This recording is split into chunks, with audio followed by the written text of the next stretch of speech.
Hello, everybody. Happy day after Independence Day here in the United States. I hope you all are having a great July 5th. And I'm going to say hello to some people at the moment. Hi, Julianne. How are you tonight? Hi, Rita. Yes, I did. I'm keeping your state in prayer. I know that there was a lot of flooding going on in your area in Texas. Let's keep them in prayer. I know it's in the west side of Texas, but anyway. Hi, Elvis Daily Verses and Prayers. How are you? I hope Jim will be joining me. I did give him a link. Sometimes he comes on, sometimes he doesn't. All right.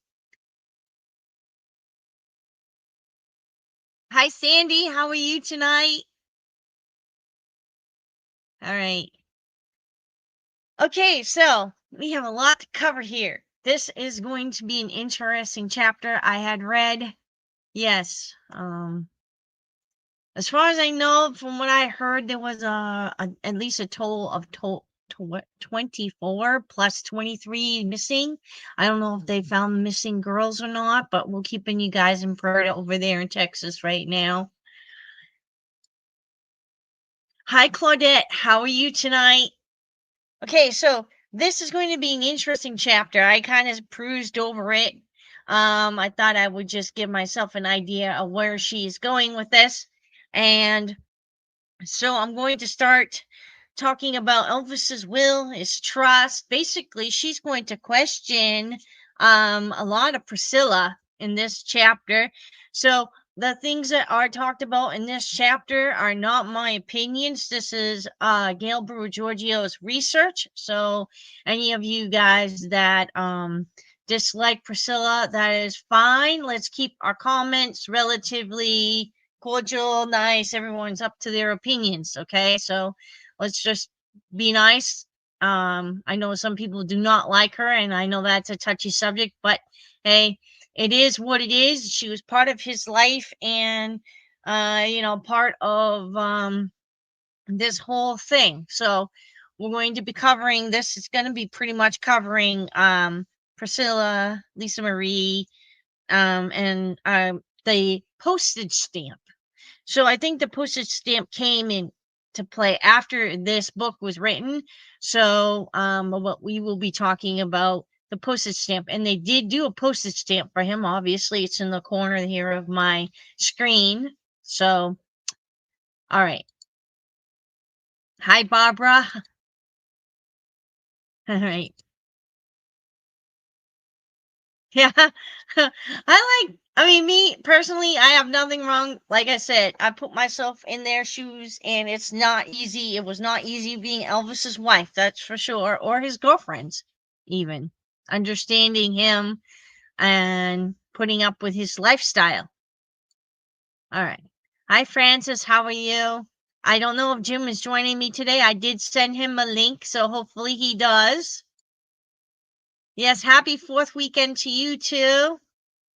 I had some beautiful weather up here in New Hampshire, so I got quite a bit of coverage yesterday. I actually went to a parade and then went to the fireworks down in my old city that I basically grew up in and stuff like that. So we went down there and saw the fireworks. It was great. If you guys follow me on my other channel, you'll see 2 videos there of that, so you guys can check it out. If not, it's Life of Joy. All right, here on YouTube. All right. Hi, Jermaine. How are you tonight? Okay, so I am going to start reading because there is quite a bit here. I want to try to finish this chapter in one sitting instead of doing 2 separate things, but she is wordy, so we'll do the best I can. Seems to be a short chapter. All right. So she says her question was, what has happened regarding Elvis's will, his trust, and the petition presented to the U.S. government suggesting he be honored on a postage stamp? The terms of his will and trust have been changed since 1977. The government has turned down Elvis for a postage stamp because it says he does not meet the dead for 10 years requirement. So I think this postage stamp did come out. Obviously, I don't know if you guys can get, if you have any. I do have some here. It's kind of collectible. But there are some for sale on eBay. I don't know if the post office here in the United States still has one. You could check if you don't have any. But anyway. So, in order to place everything in perspective for this legal chapter, it will be best to enumerate some important dates and events in Elvis's life regarding his wife, Priscilla, and his daughter, Lisa. Following her move into Graceland in October 1962, Priscilla and Bolio and Elvis Presley were married on May 1st, 1967, in a private ceremony in a suite on the Aladdin Hotel in Las Vegas, Nevada.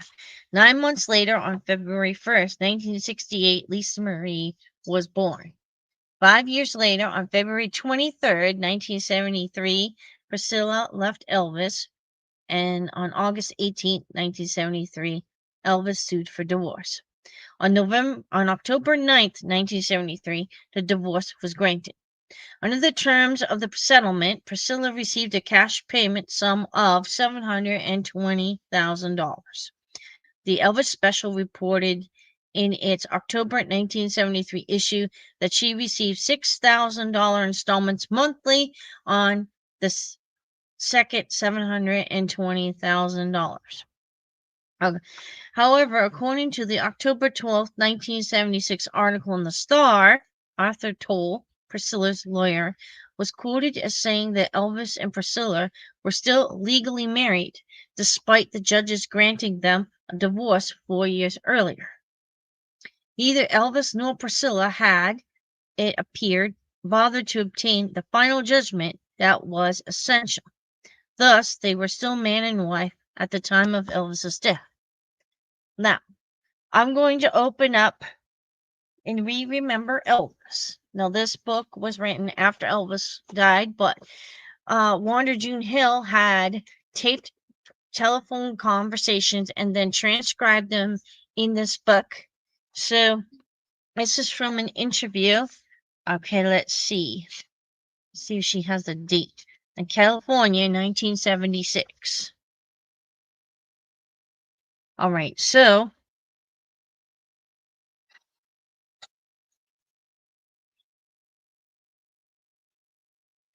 he was talking about Lisa coming to live with him and so on and so forth. And he said, quote, let's see.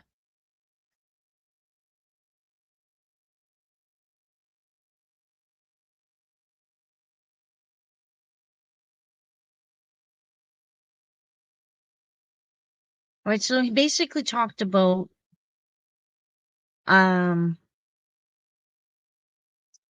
Priscilla in the beginning. So basically, she came to live with you, didn't she? This is where I'm going to keep on. She wasn't. She wanted to finish school in the States, so, and we, Daddy, and me, and her folks made arrangements for her that satisfied them. Well, I think they agreed just so they could get some peace and quiet out of her. Anyway, she came, and my life got real complicated, and he grinned. She's still a little girl, and Daddy was on me all the time about that, like I didn't know it. Anyway, we got through all that, and things settled into a routine, kind of, with her being in Memphis going to school and me in Hollywood doing movies, working out okay. I could breathe some, and then he laughs, saying she still gives me a rush, which it didn't. Nah, I don't really. I knew her quite well for a number of years before we married. We wanted to be sure. I always believed in having just one wife, a marriage like like my folks, you know, forever kind of thing. Me and her, we talked about it about forever, and we had hope of it lasting. It was mutual feeling. Things just changed. I We got married in May of 1967 in Las Vegas. It was one of the best days of my life. And when we had our little girl, a baby, Lisa Marie, and I think it was my joy was complete.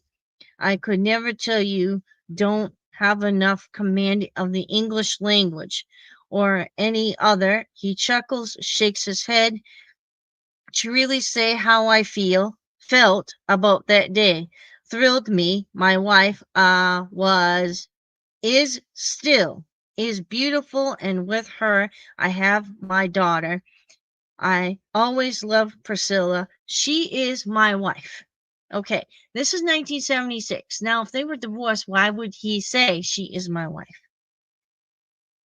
Well, Wanda asked him, "Aren't you divorced now, Elvis?" I said, "She is my wife. We're apart, but she shall always be. I love her." "What broke you apart? Your marriage." He didn't like to talk about it then and said, hell, okay. He didn't want me to say more than it was his fault. He pulled a picture of her and Lisa from his jacket, and I noticed he was wearing his wedding ring with another ring on his left hand. He said he liked wearing it sometimes, kept him connected to reality. When he accidentally lost the ring Priscilla had put on his finger at their wedding, he was upset, wondering if it was an omen or something. That ring was replaced with another that had more diamonds. He wore it with another ring in front, making sure it didn't come off accidentally. I heard later he had given it away. They had been divorced for almost 4 years, though neither ever signed the final papers. Okay, so this is what she wrote. Very close friend, knew him well. She just kept going on. He said basically it was hard to say. She didn't like it because I was gone so much. She was young. It's my career. It's my fault. I left her too much and I lost her. She was very young and I waited for her to grow up, and then we decided it was time to anyway. She tried to please me, and I know difficult with my career. It's just kind of got too much. And anyway, well, let's just not use this. It don't need to be twisted up by some, you know what I mean. Lisa gonna grow up and read. Don't want to give it anything to misconstrue. So basically, that's what he said. And that's all I'm going to say. Quote and unquote, that's what he said. He called her his wife in 1976. Well, they were already divorced and everything else. But anyway, so it's a possibility that they probably didn't sign the papers. Maybe they had what they call a legal separation. So I'm going to keep reading. All right. Anyway, so either Elvis nor Priscilla had, it appeared, bothered to obtain a final judgment that was essential. Thus, they were still man and wife at the time of Elvis's death. In the article, Toll said, "Priscilla never indicated to me she wanted to file for a final judgment of divorce, and obviously Elvis had not instructed his attorneys to do it either. But this same report states that Elvis had arranged things so that Priscilla's alimony would cease on August 15th, 1977, one day prior to the final day of his life. To further substantiate the fact that Elvis and Priscilla were still legally married is the way in which Priscilla identified herself in connection with the short-lived February to June 1990 ABC TV series Elvis series, which she co-produced with lifelong Elvis friend and employee Jerry Schilling. A widespread advertisement of the show, which dealt with teen years of the entertainer, proclaimed "Elvis Lives," with near the bottom produced by Elvis' wife, Priscilla Presley. It did not say ex-wife or former wife. Doesn't All this, therefore, helped to explain why she is, in fact, running the estate of Elvis Presley. Now, this is Gail questioning, not me. Okay. Perhaps even more curious is the fact that in May of 1977, Elvis signed his trust deed giving Priscilla a $500,000 lien on Graceland. Another interesting fact is that although Priscilla has worked on film and on television 5 years into CBS's Dallas, and it's is owner of Navarone Productions. She copyrighted her own Elvis book, Elvis and Me, in the name of Graceland Enterprises, owned by the Presley estate, of which she is not an heir. One might argue that she did so because her daughter, Lisa Marie, is sole heir to Elvis's estate. Nevertheless, logically, she should have copyrighted it under her own corporate name because Lisa would surely be heir to profits from it, as would Priscilla's 3.5-year-old son, Navarone. Placing the copyright under the Elvis umbrella effectively denies her son any rights to one of her valuable properties. Newspaper photos showing Priscilla wearing her wedding ring have also raised much questions as whether Priscilla is married and to whom. Many also write that they find it hard to believe that Priscilla would have a young son and not be married. Priscilla gave birth to Navarone on March 1st, 1987, stating the father was Brazilian writer Marco Garibaldi, of Italian descent. Actually found out he was Portuguese. And 10 years later, her junior. Little else was known of Marco other than some news that told that Marco was in charge of security when Lisa gave birth to Elvis's first grandchild, Danielle Riley Keel.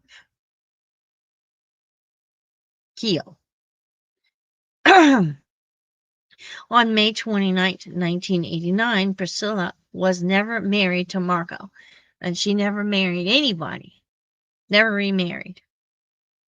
Of course, if Elvis is alive, and if Priscilla's publication identification as Elvis' wife was correct, then she cannot legally marry anyone, which also might explain why she is running Graceland.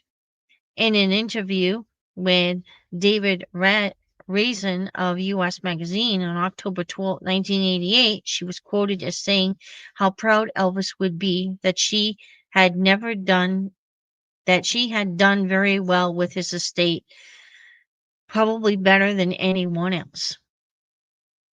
There is little doubt that Elvis and Priscilla continual love for each other, even after the so-called divorce.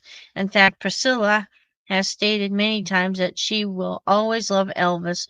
Not long prior to his leaving, they met and talked about their love, how they wanted to grow old together and sit on some front porch in their rocking chairs. They spoke of another time, another place. Elvis told people that if he ever married again, it would be to the mother of his child. And I remember reading something about that in one of the books. I'm not sure if it was Inside Graceland or with Nancy Rooks or the cook of Graceland. I can't remember her name, but one of those. I know that conversation was there. Anyway, very few biographies of Elvis omit how deeply Elvis and Priscilla cared for each other. In any marriage, it takes two people to make it go wrong, two to right it.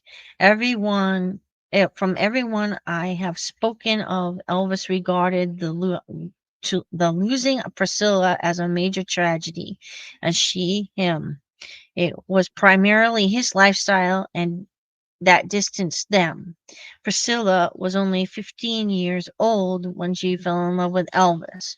My instincts tell me that it was difficult for Elvis to separate his views of the little girl Scylla to a mature woman Priscilla.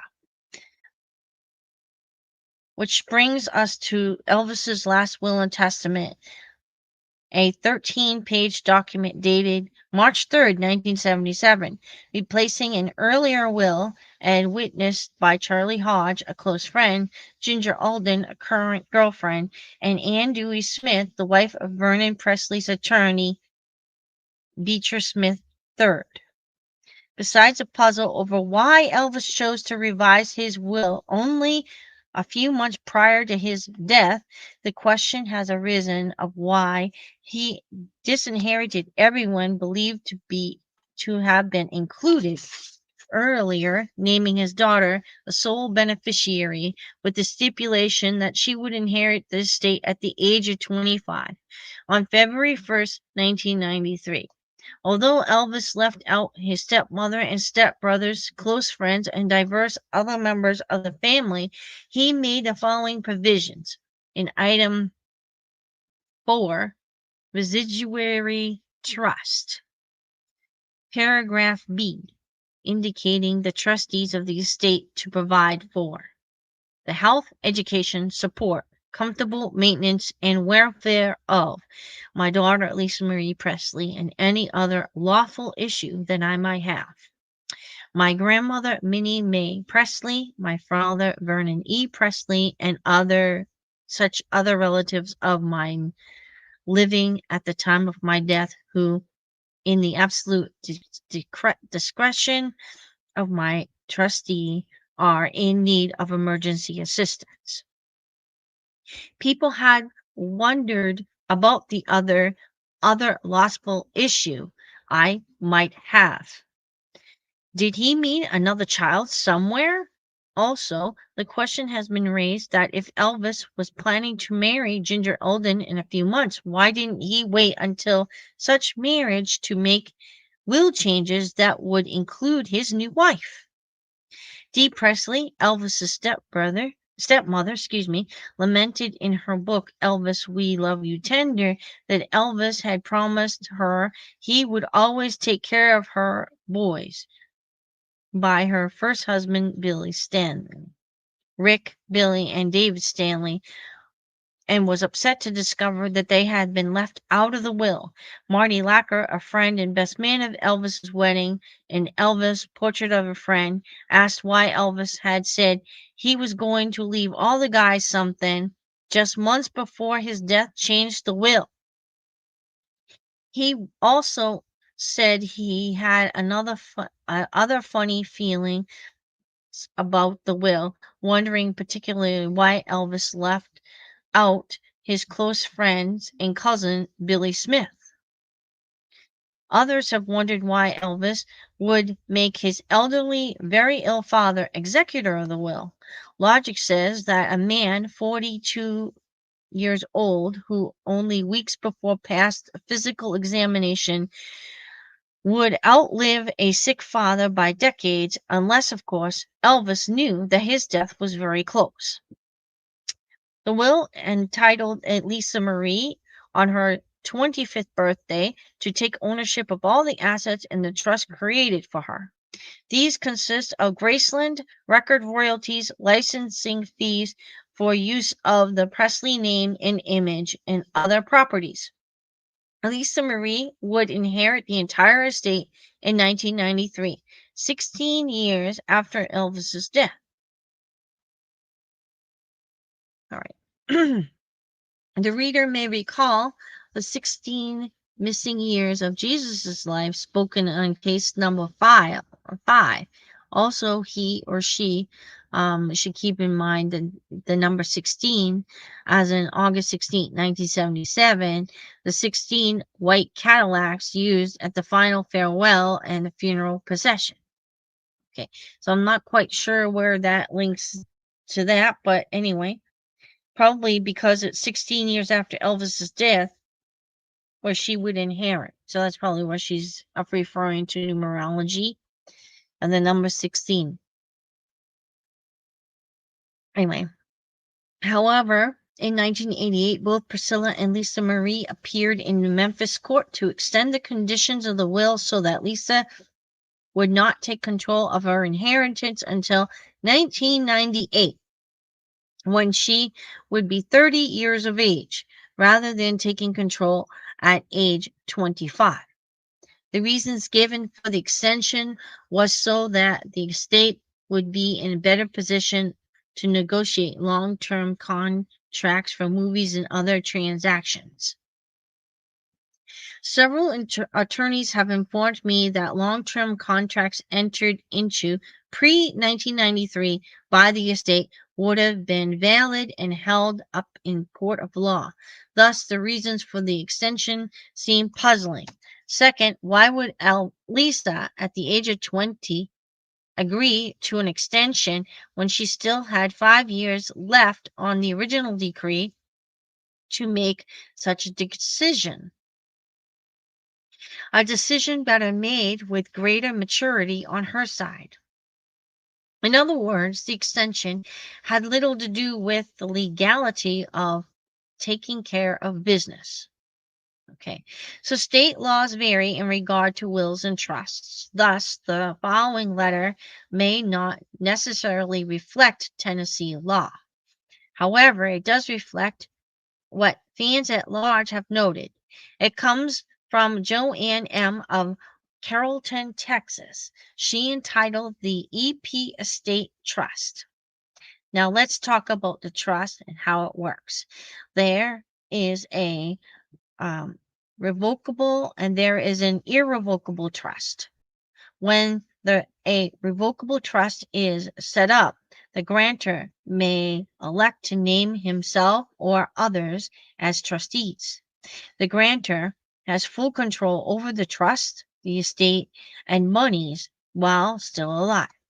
The trust can be administered and controlled by the conditions and stipulations set forth in the trust agreement.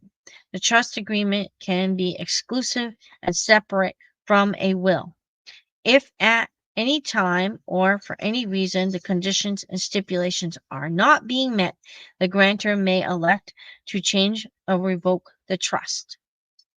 The living revocable trust. The irrevocable trust does not work this way. Once it's set up, it cannot be changed or revoked by the grantor, at least not without a court battle. We know there is a trust, and I bet it was a living revocable trust. This means EP can and could be controlling his millions, and no one would ever know it.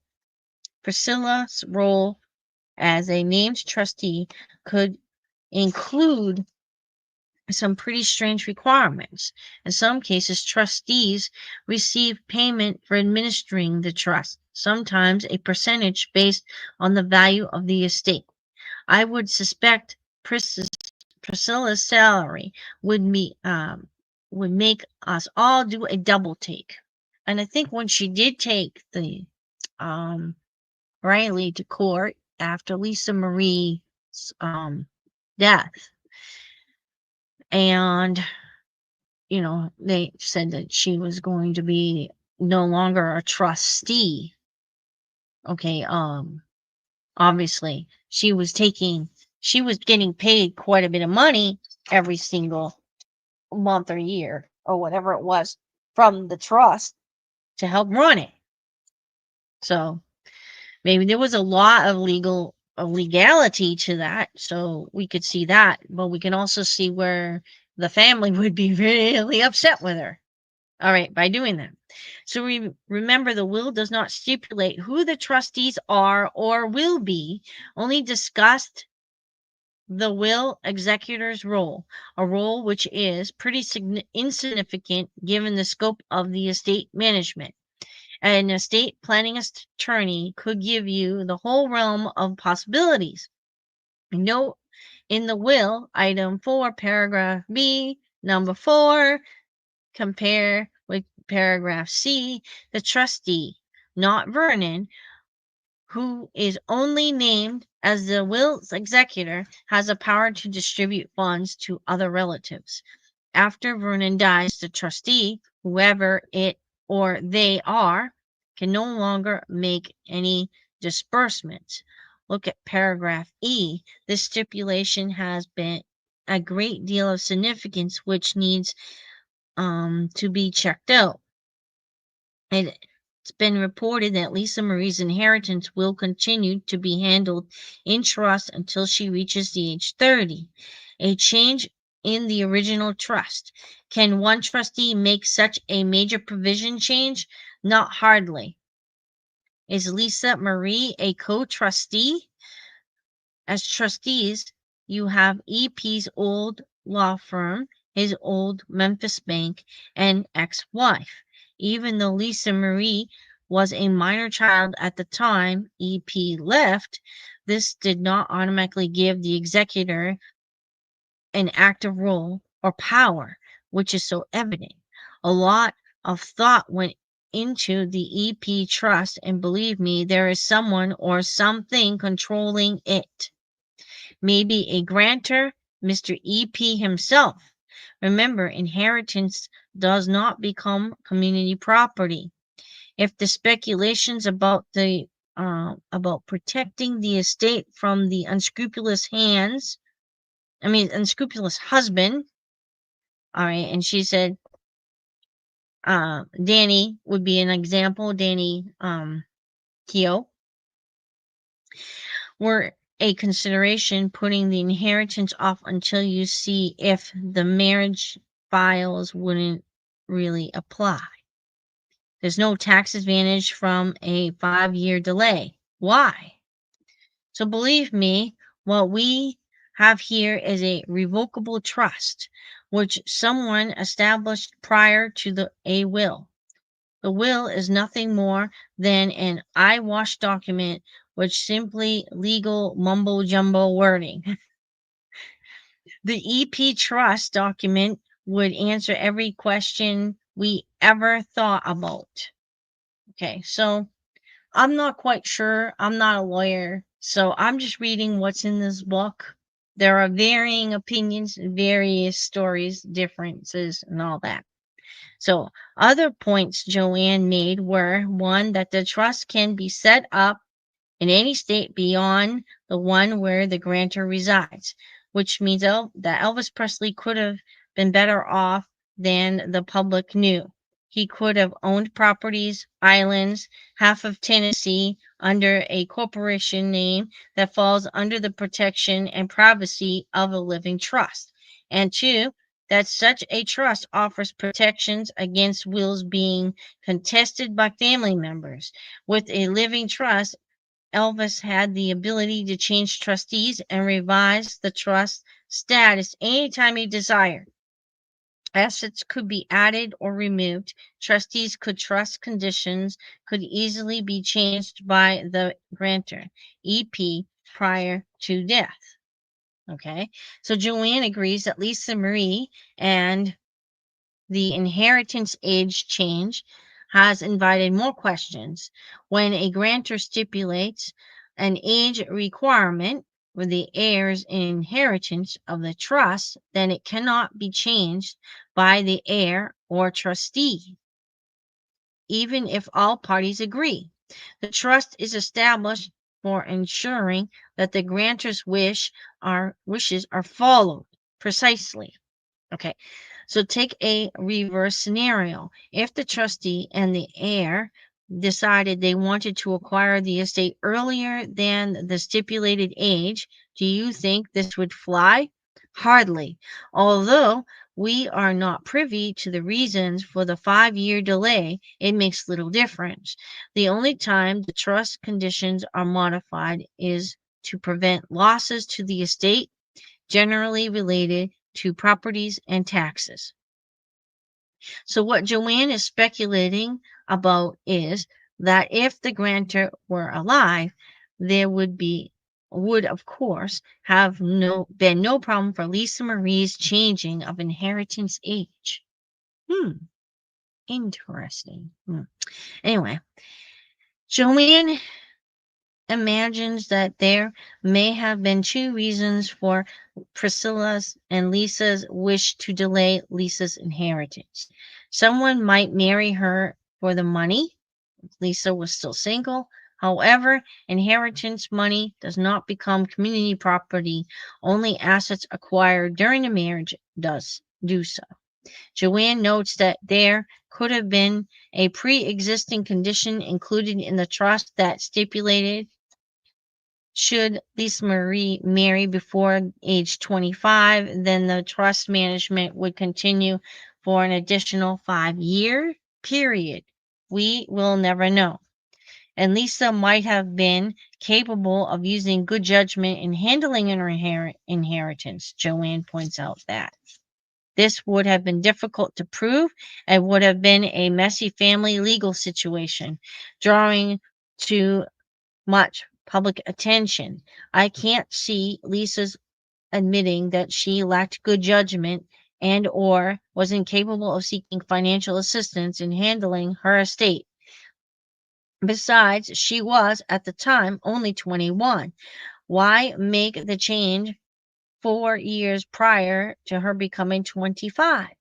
Lisa could have turned down and established a trust of her own upon receiving Elvis Presley's estate.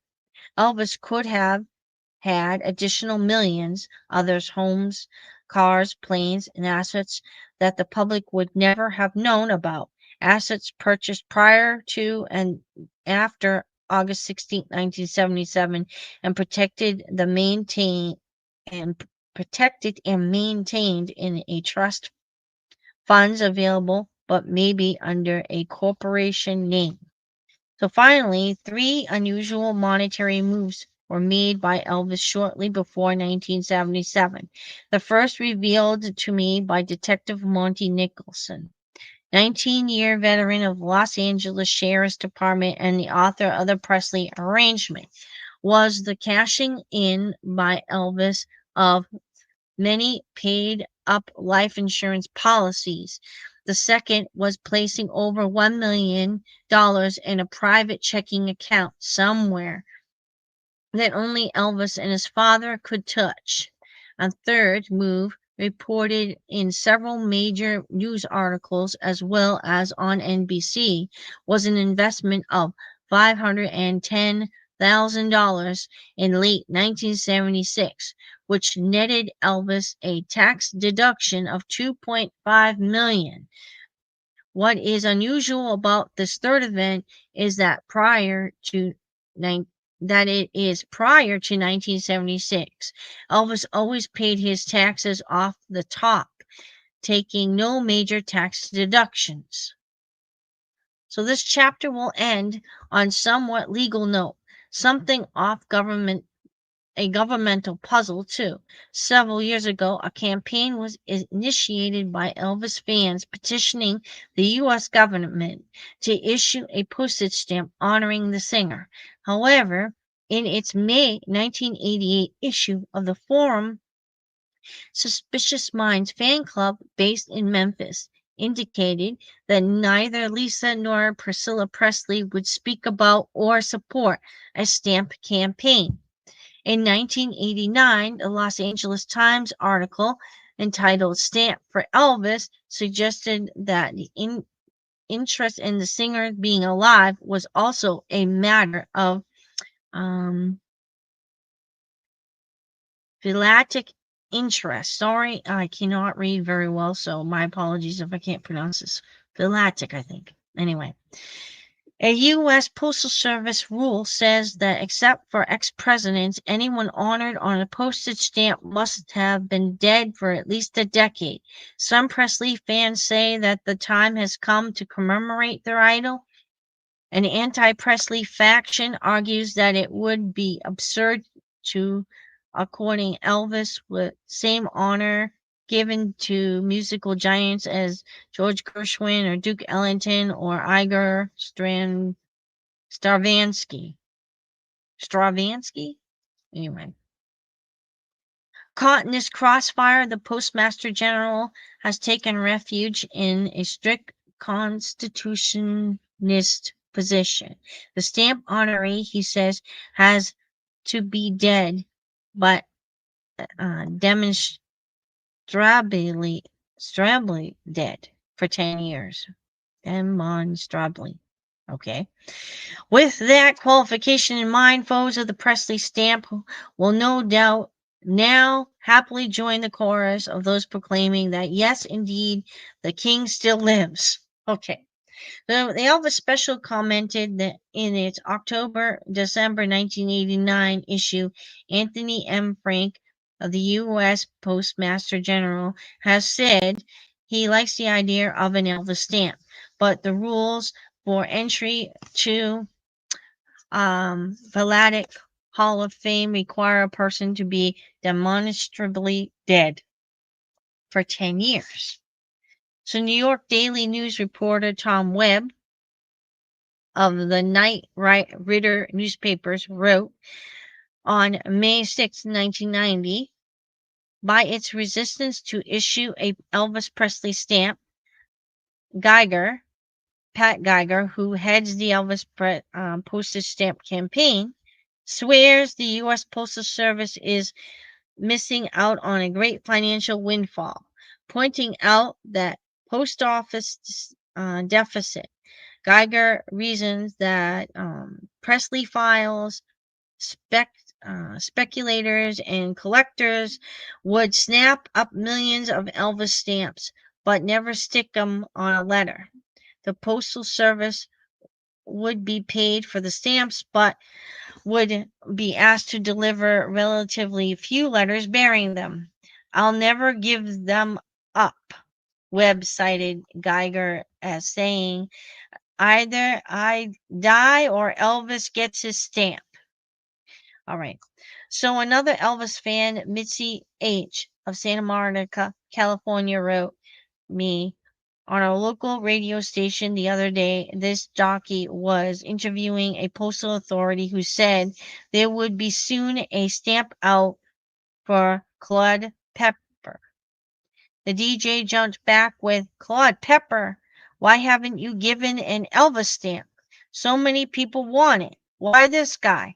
The postal man said, because they're sure Claude Pepper is dead. From Dolores G. of Oakville, Minnesota, came this note. At our post office, there is a sign advertising stamps depicting the Wizard of Oz, Judy Garland, Stagecoach, John Wayne, and Gone with the Wind, Clark Gable, and Vivian Lee. I asked the postmaster, all right, where's Elvis? He replied, for a person to be on a postage stamp, he has to be dead. The government is not sure Elvis is dead. The question for many fans remains, if the United States government is not sure Elvis Presley is dead, then is Elvis alive? Is the question with substance. Okay, so that's the answer to the end of the chapter, that chapter. All right. So, I'm not sure where I left off.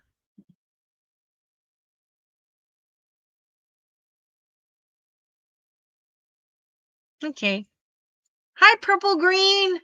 I don't know where Jim is today.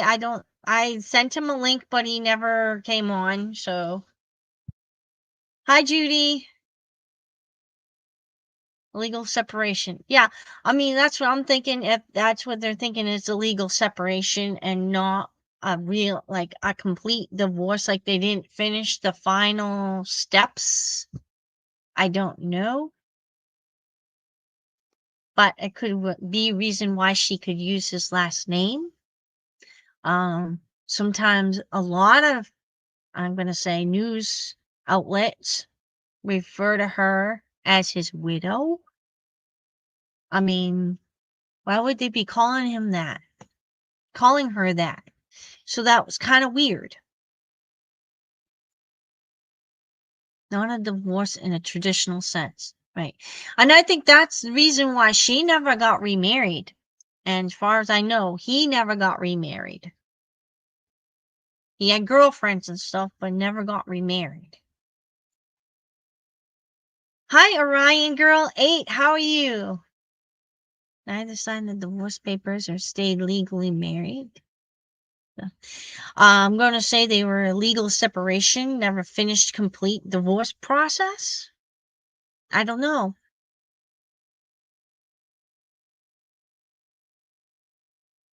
Hi, Tim. How are you? I often wondered exactly what you are talking about. Yeah. And, and I asked somebody who's very close friends with Wanda June Hill about that, and um, she thought it was interesting.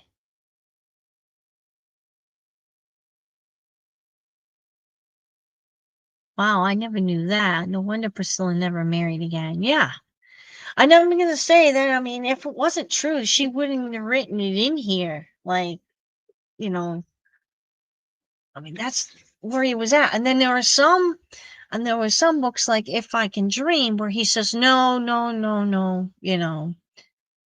So it's just kind of weird. Anyway, I mean, I think her longest relationship was with Navarrone's father. She lived with him. I know that. Supposedly engaged, but never got married. Remarried.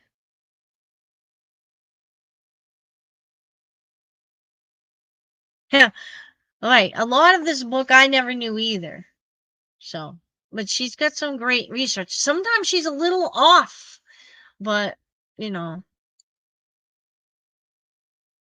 how is Jessie feeling? Okay, from what I understand, I think she heard from the go-between like last week. Um, he is okay from his stroke, but he's dealing with voice problems. So he hasn't called her since. So we don't know anything else more.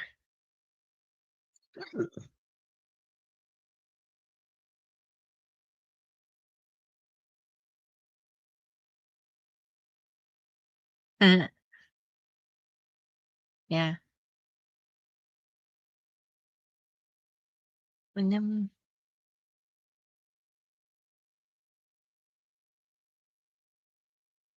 yeah. Well,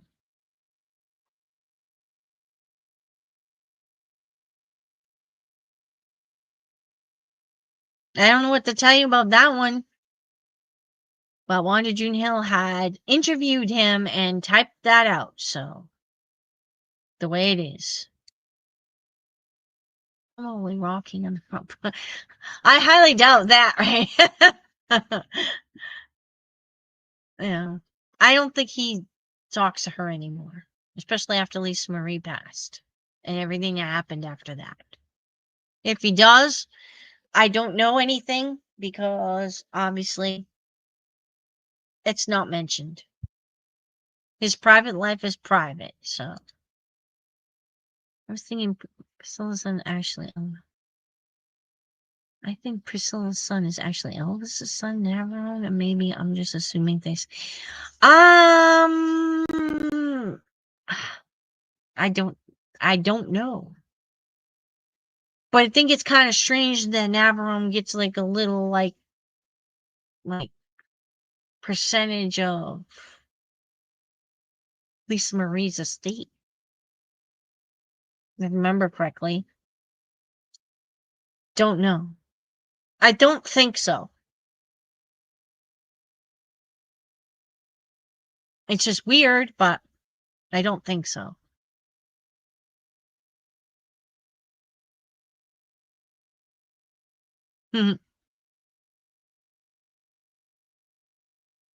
Wife was in the hospital and she just got home Thursday. Appreciated blue ulcer, and they clamped it off. Okay, we'll pray for her.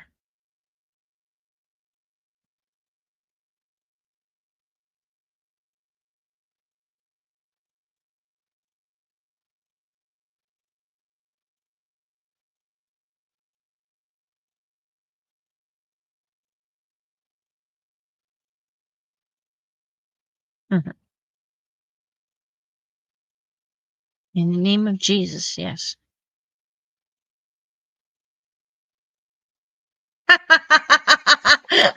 We don't know. We honestly, I don't think so. Interesting though, but I don't think so. As far as I know, Linda Thompson and Elvis broke up, and she married, well, I guess when Bruce Jenner at the time, now Caitlyn Jenner, had a couple boys with him. So I don't think so. If she had another child, with Elvis, everyone would have known. I don't think she would have kept it quiet or, that type of thing. It would have been founded out. Let's just say that. Okay, anyway. You're welcome.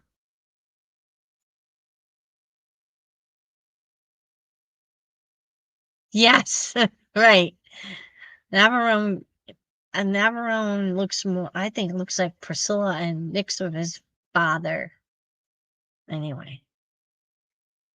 If anybody had ever seen interview about from Navarone about his father and meeting his grandparents and everything. I guess his father was a con artist or something, lied, and had a different identity. So he found out that he was really not Italian. He was like Brazilian, and found his grandparents down there in Brazil and everything. Quite an interesting story. He does not talk to his father at all. So might have been a lot to do with that. Who knows?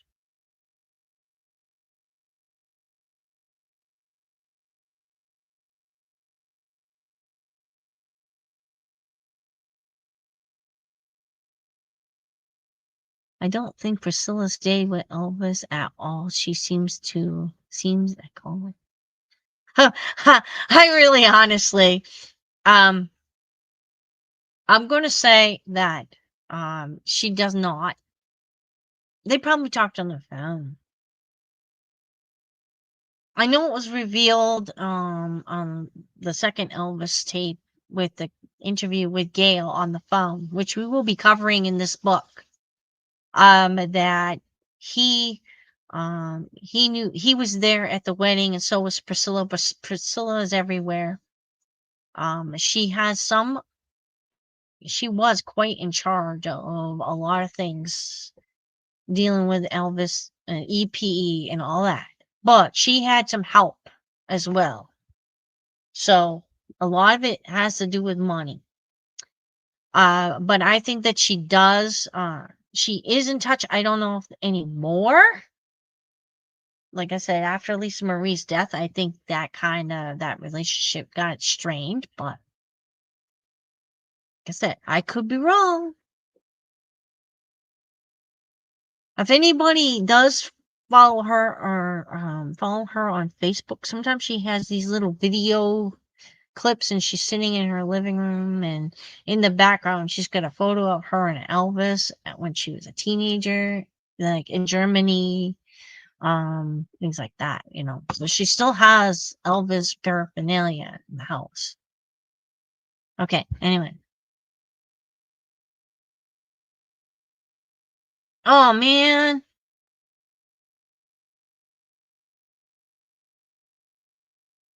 Oh man. I hope you get better. I hope it works.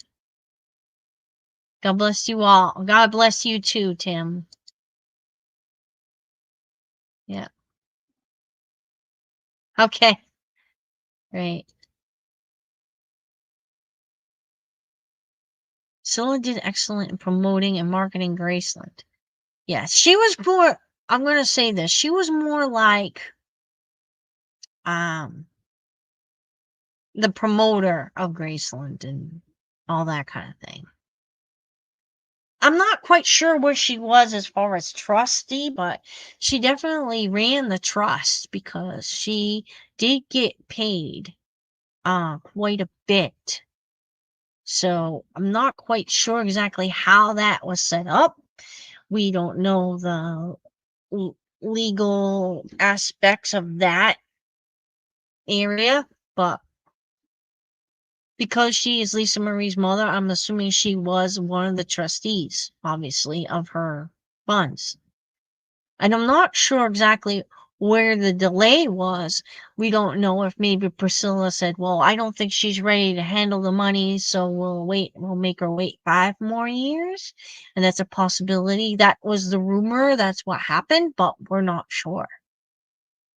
We know Lisa Marie had a problem with money. She did have a problem with drugs and that type of thing.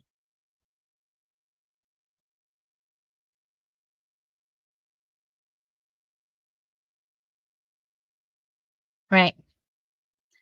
So Riley's now more like took over for Priscilla. Priscilla just does like she took a back seat now. Kind of like retire. And she gets a little bit, but not a lot.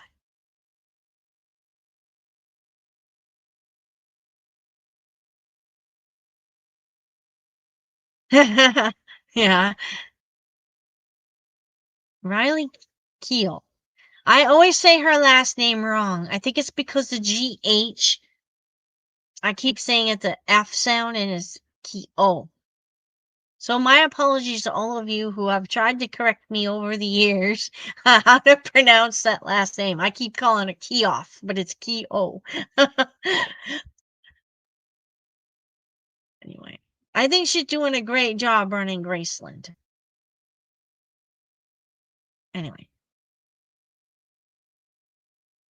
we need to remember that when Elvis and Priscilla married, he signed a marriage certificate, ARON, signed a divorce with AARON. Correct. Right. So his real name wasn't right on the documents. Interesting, right? So it made it look like he got a divorce. I think it's just a legal separation.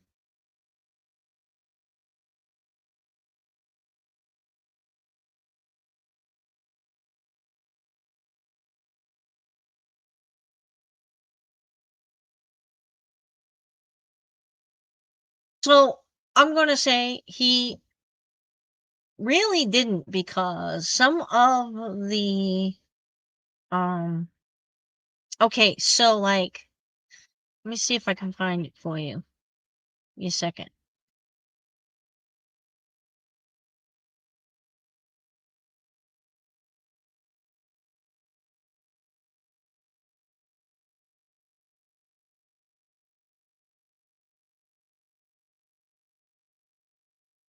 Okay, so on the death report here, he had said that, I mean, this has been said and handwriting analysis. If you look on the top of the death report, he wrote his middle name with one A. And that is in his handwriting, and that's 1977. He wrote his name with one A.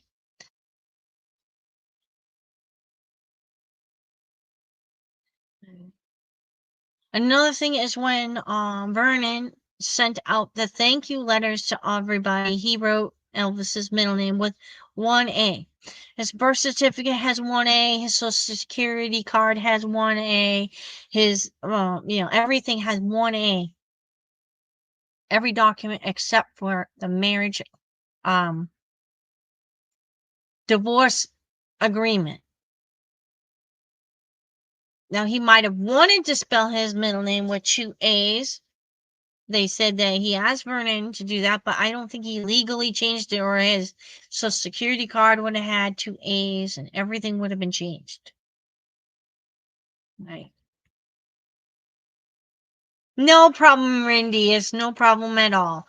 That's why they're recorded and, everything. No, at birth it was 1A.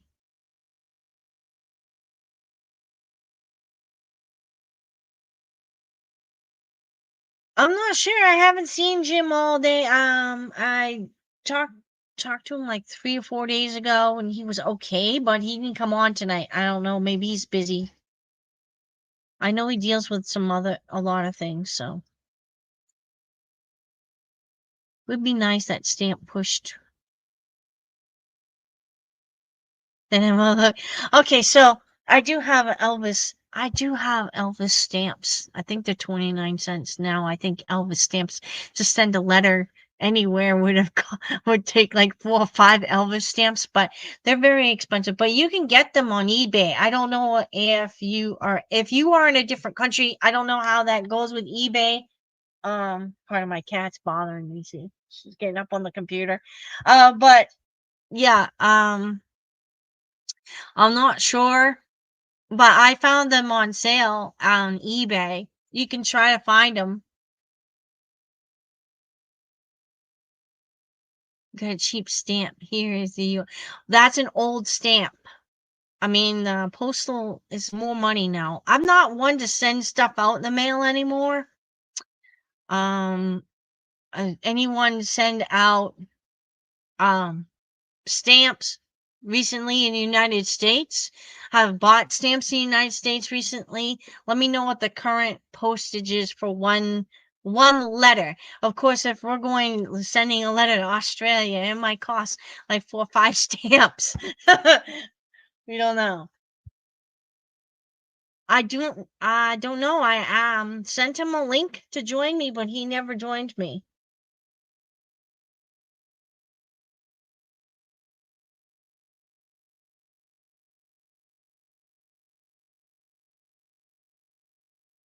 I don't think they're together. I think that they're just friends.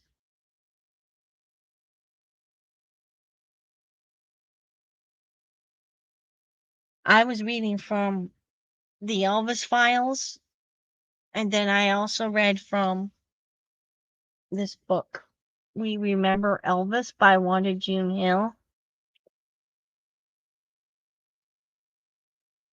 I read that interview earlier in the video on broadcast. If you guys did not see it, from page 127 in We Remember Elvis by Wanda June Hill. She had interviewed him and did transcripts and typed out the transcripts. Okay. She did phone and face-to-face interviews. She was a very good friend of Elvis's. They should have completed the divorce. Yeah, they should have, but they didn't. I don't think he believed that. He didn't believe in divorce. I think he only wanted to marry once. Maybe at the time he still felt maybe there was a shimmer of hope. Who knows? They were just better off. She was young. She wasn't, let's just say, they were both at fault for the failure of their marriage. Okay. Hi, Nancy. How are you? Yeah. Well, there was a divorce settlement. She got a couple cars and house and money and everything else. Oh,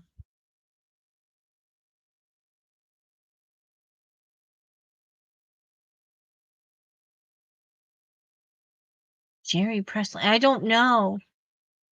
I know there's a Jerry Presley that sings. Are you talking about him?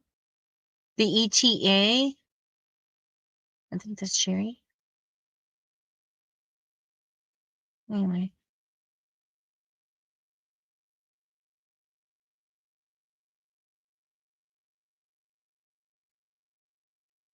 Yeah. She got paid to oversee that trust. She got paid through EPE for everything. I mean, money, money, money. And also, it's been known that EPE is, and the Church of Scientology has a lot to do with the fact, with a lot of things with EPE.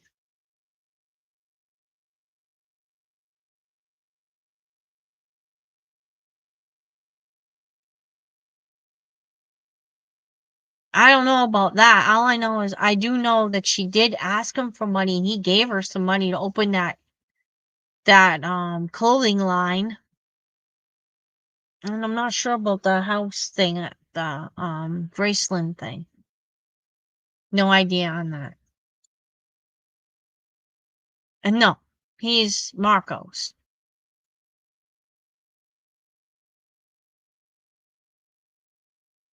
I only follow Elvis's. You love my hair? Oh, thank you. This messy mop. It's getting long. I need to get a haircut. My bangs are too long. Wow. Thank you.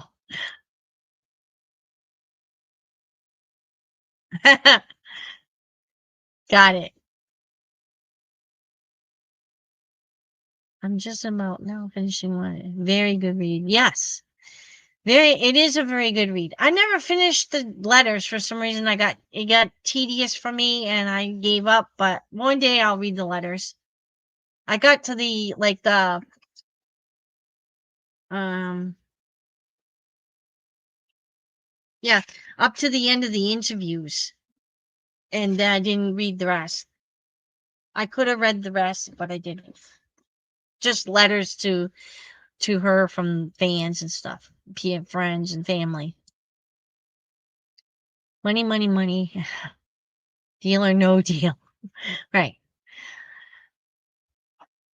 And like that part of the stipulation in the will where she says, and this gives me the just want to bring this up a little.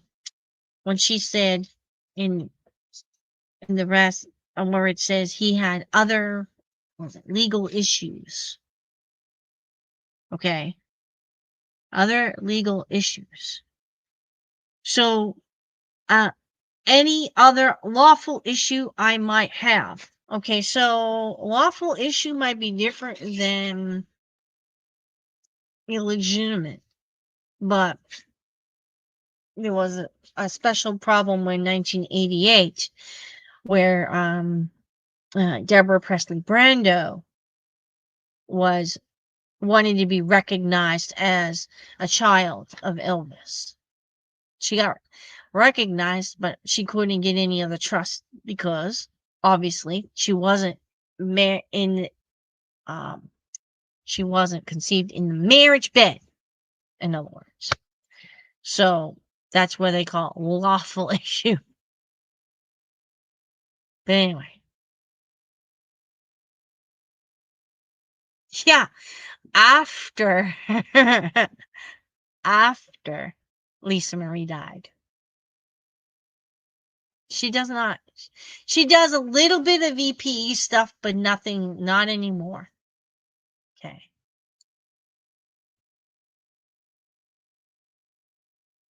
Who was Scott Holloway?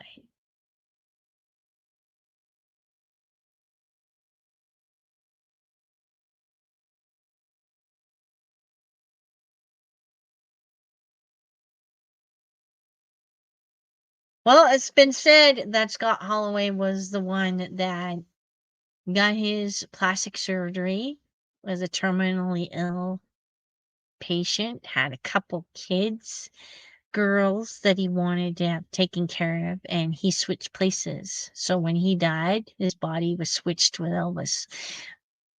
Did the body switch when he faked his death? I don't know if that helps. That's I heard his name was Holloway. Last name was Holloway. And Elvis found alive, he used Roscoe Holloway, but he probably was giving him a alias name. According to Billy Smith in Elvis and the Memphis Mafia, he said it was Scott Holloway who was involved in the body switch. Anyway, I don't know if that helps you.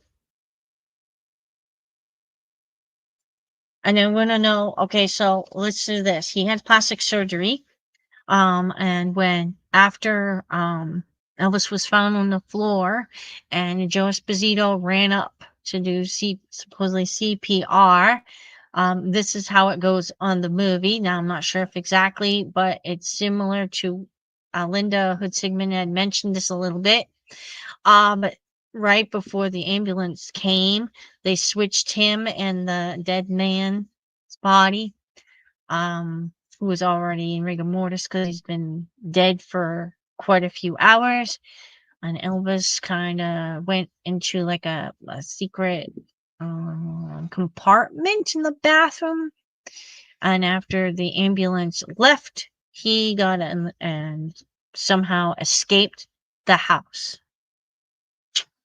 We don't know exactly how, but anyway, when they took the body into the ER, they said that's not Elvis, according to the nurses and the doctors, whoever was willing to say it was not Elvis. And obviously, the scars didn't match Elvis the way it was. He didn't look like Elvis, they said, or his body type was different than Elvis's nose stature. And of course, he had a lot of different medications that were meant for cancer or terminally ill cancer patients in his body. So anyway.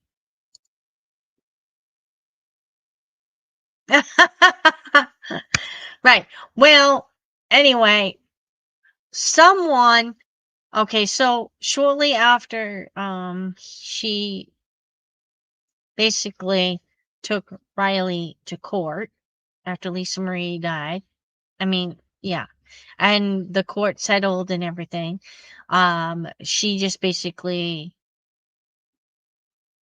left because she was kind of replaced in a way. So her I want to say power or whatever was reduced, and she just decided to like forget it all and not do anything else more. But I know she's done a couple things for EP, but not a lot.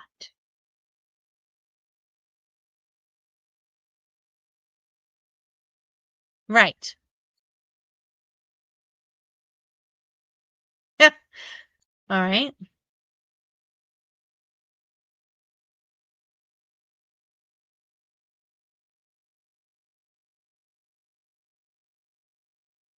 As far as I know, it is just a made up story. I mean, he might resemble a little bit, but as far as I know, it's just a made up story. I asked Jim about him, and he's like, I never heard of him. Um, he's never mentioned or anything. He doesn't know, like any specifics about parents or whatever. So I'm going to say it was just a made up story.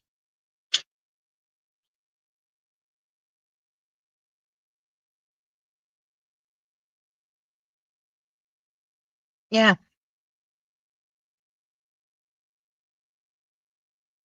right. I think he's just, it's a made up story. It's a way to get people to click on videos. It's just like the PBJ thing.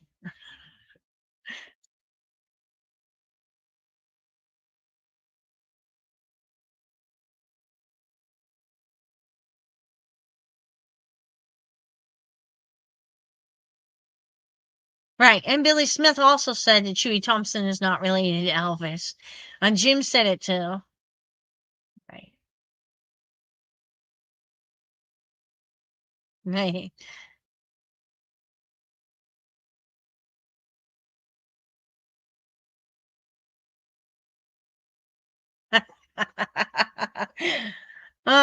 True. All right.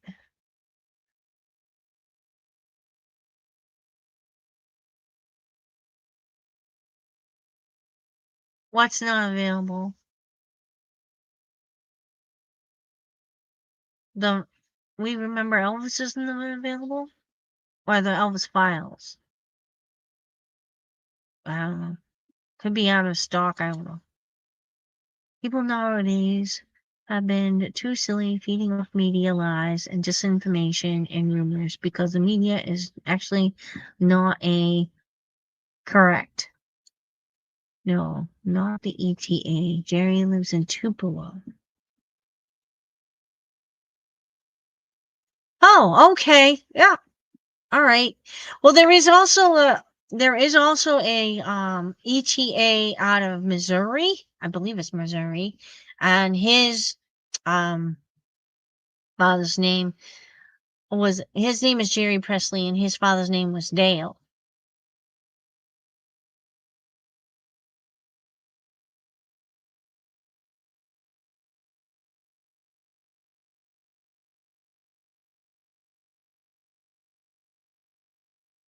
Okay.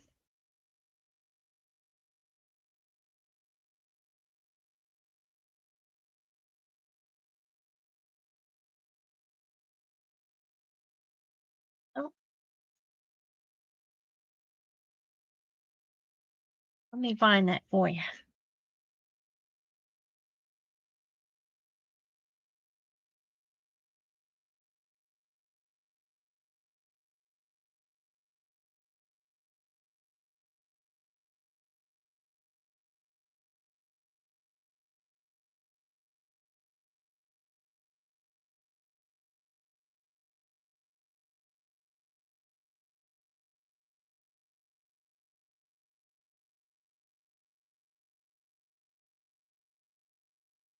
I'm doing that.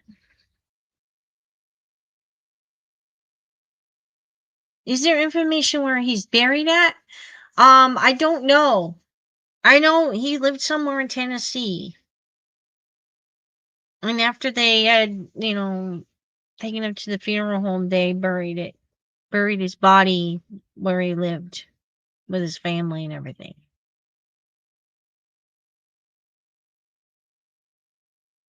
There is a receipt out there or a letter out there to a Holloway, a woman with the last name Holloway, with money. Elvis gave money to her.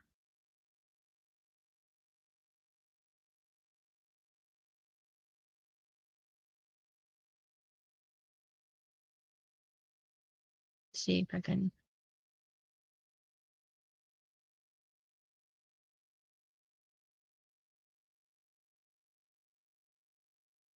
I'm looking for some things. Give me a second.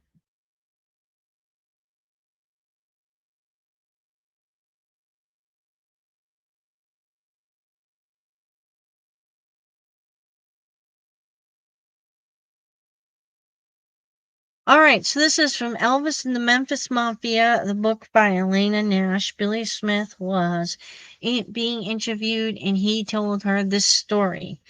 We were talking and carrying on one day, and he was in a good mood, one of his joke pulling moods. And he said, "You know something? At the time I had plastic surgery, another guy was there having plastic surgery too. I wasn't following him. So I said, 'Who's that?' He said, 'Well, this guy was having plastic surgery to look like me.' I tried to pin him down who it was, and he came up with some crazy name. I knew dang well he was making it up. And then he said, 'I think I'm going to swap places with him. He can have this shit, and I'll just take the everyday normal life.' Well, I knew better. That right there, give it away. But anyway, a minute later he said, it could be done. They do wonders with plastic surgery now. They could make him look just like me." Then Billy says, "Elvis, where would you go? There would be two Elvis Presleys. People would think you're the travelingest person ever was." Elvis said, "Oh, I'd get secluded somewhere. They wouldn't know where to know where I was." Well, after a few days later, Elvis had somebody call me in the wee hours of the morning. Let's see. The guy told me he was terminally ill, and for the right amount, he was going to swap places with Elvis. I asked where he was from. He said, "Up north." He said, and I said, "Why would you want to do this? You got a family?" He said, "Yeah, I've got a family. I'd do it to get money for them." I didn't believe any of it, so I said, "Let me ask you this. How is Elvis going to get away from here?" He said, "Oh, he's met this woman." He said, who is she?" He said, "Maria." He said, I said, "Is that right? Who the hell is Maria?" He, "I don't know her." He said, "And you ain't going to know her." Well, anyway, after a few more minutes, I got bored with the conversation. I think he did too. And I said, "Well, maybe you're on the level but I think I'll ask Elvis." So I went over to his house, and Elvis carried it on right on down the line. And he said, "Man, I'm telling you now, that's what I want to do. I'm tired of living like this." And he said, "Mind you, though, I'm going to take most of my money with me." And I said, "In other words, you're not giving up a lot." And he said, "Well, I am giving up a lot. I'm giving up being Elvis Presley." All right. So basically, that was the conversation that Billy Smith had told Elena Nash about. Okay. We don't know. I think later on, I think there was another Marty Lacker, I believe, had said his name was Scott Holloway, but it could be anybody. We don't really know. They want to keep identity secret. They will. Elvis got plain. Oh. Yeah.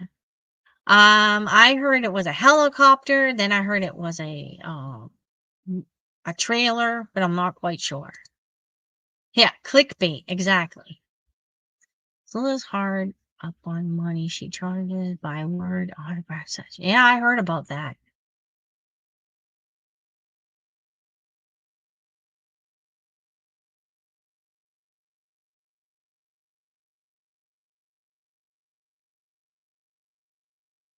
Good night, Francis.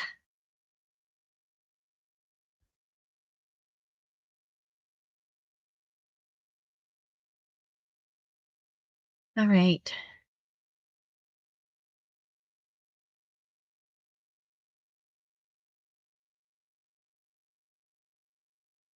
All right, let's see. I was hoping Jim would be here because Jerry showed pictures of a Presley taken in the late 1800s, and the man just looks like Jim. Really? Well, you can show him the next time he is on. Hopefully, he'll be on next week. I don't know what happened with him. Like I said, what's going on with him? I'll have to call him. Maybe he's not feeling well today. Um, well, well, Jim said he has in the family line, and he's somewhere a distant cousin. So like I think like the second or third on the Presley side and fourth like on the Smith side. So he's a little distance. Hmm.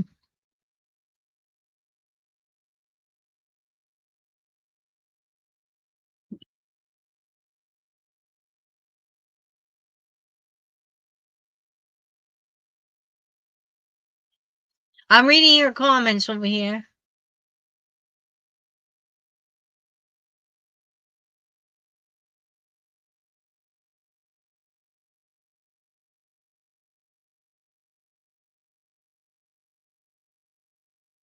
Yes, and I'm gonna say this is that I think there was also like some type of problem where she had her I want to say the people are involved in watching over her financials. I can't call it a steward, but like a payee or people that fiduciary type of person who kind of like pays the bills and takes care of the financials. Kind of abused her money too a little bit, but anyway, yeah.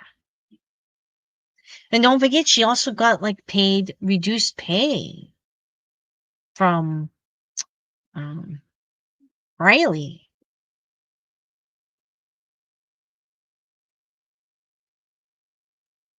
Ouch.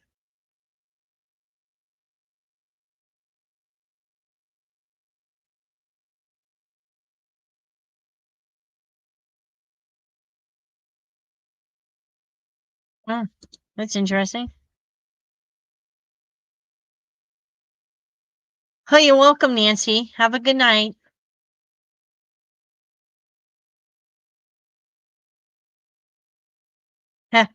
Yeah, I think they said, I think I read somewhere that she took like those people to court because of elder abuse. They were going to call elder abuse.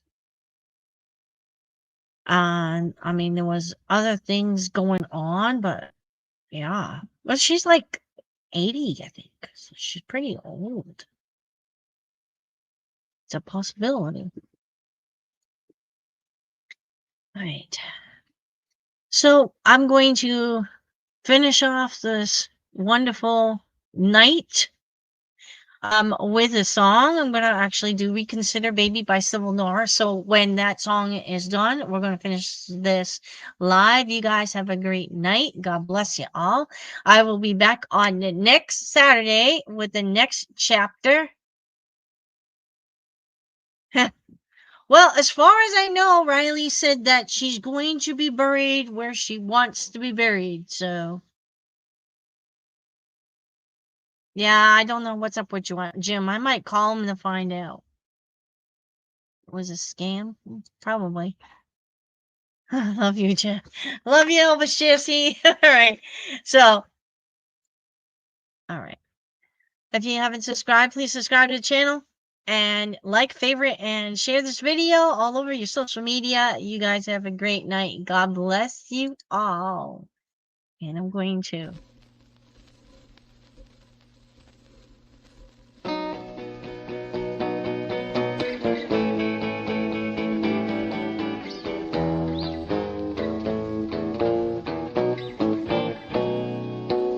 Well, so long. Oh, how I hate to see you go. Well, so long, baby. Oh, how I hate to see you go. Well, the way that I will miss you, child, I guess you'll never know.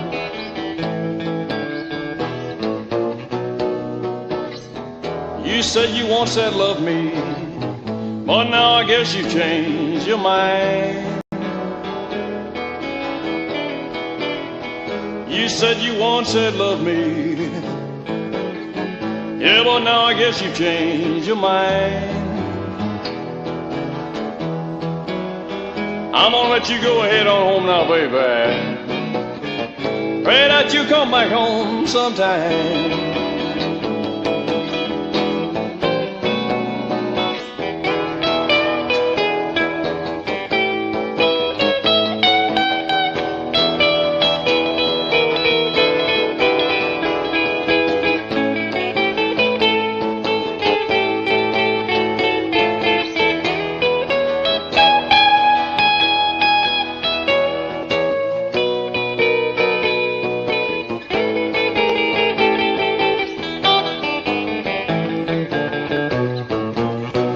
We've been together so long to have to separate this way.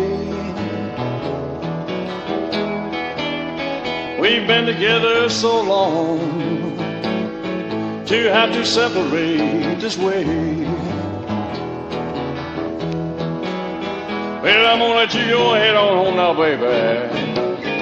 Pray that you come back home someday. Yeah.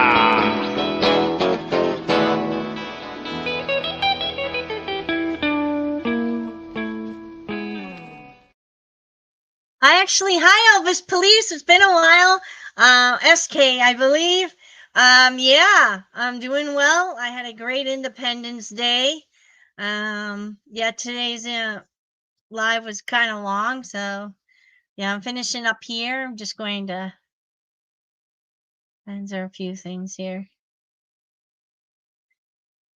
All I know, and all I can say is that I don't think he'll be coming back out, but he definitely has a DVD ready and waiting for us to see the whole thing, the whole truth, and nothing but the truth. When he does pass away, we will have a DVD. Not quite sure who has those DVDs, but according to Linda's hoodsigmundstruth.com, this is where you can find that information.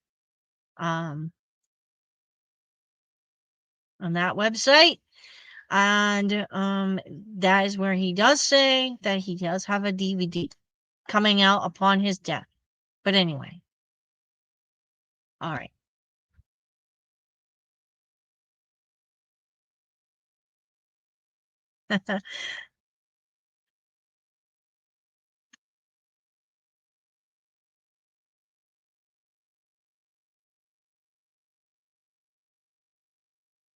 Yeah, and according to the last notification, he was having problems with his voice. I'm not quite sure if there's any other problems with his face, but he was having problems with his voice. So even Linda's having a hard time hearing from him. Oh, I'm sorry.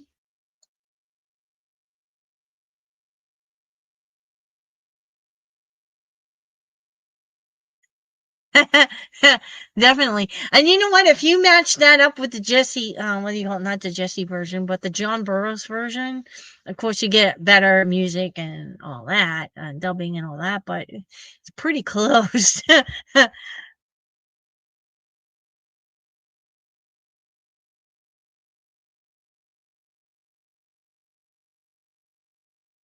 I don't know. I don't think he hasn't much newer music.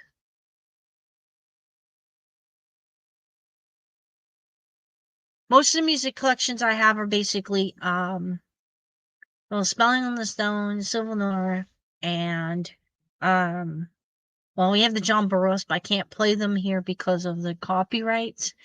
But Highway 61, the whole channel there's 15 songs. Those are latest Jesse Elvis ones. Those were done in 2011, so you probably can get them there.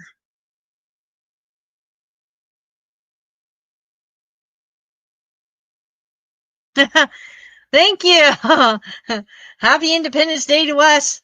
Belated. But it's the weekend, so everyone's celebrating over the weekend too. Yeah, I don't know what happened with him. I sent him a link, but he never came on, so maybe he's busy. Who knows?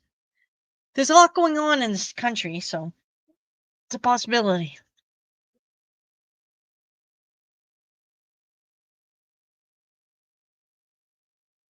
Yeah. I don't think so though, honestly. He does have a DVD, like I said, coming out when he died, when he officially passes on. So I heard it's only 8 minutes, unless maybe he increased it. I don't know since then, but that's what I read. Elvis Police might know more. I don't know. All I know is that's all I know. That's all I read. Yeah, I mean, I can play like Civil War stuff and Spelling on the Stone, some Orion, but if it's Sun Records related, then I have to get some kind of special licensing, and that's expensive. So I'll have to wait to get paid from YouTube someday to do that. Wouldn't it be fair to everyone who has kept their promises to protect his privacy? Yeah. I don't think he'd want to come out either because of safety, family safety and stuff. And like I said, he's old and he's stroke victim and in a wheelchair from what I read, and so he's not healthy.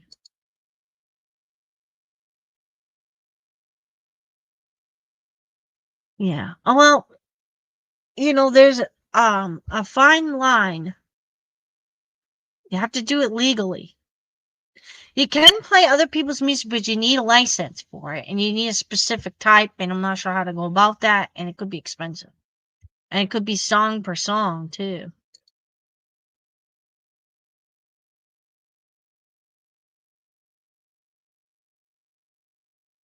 We don't know when he's going to pass away. When he passes away, it's when Jesus or God wants him home. We don't know. Not even numerology could predict when he's going to pass away.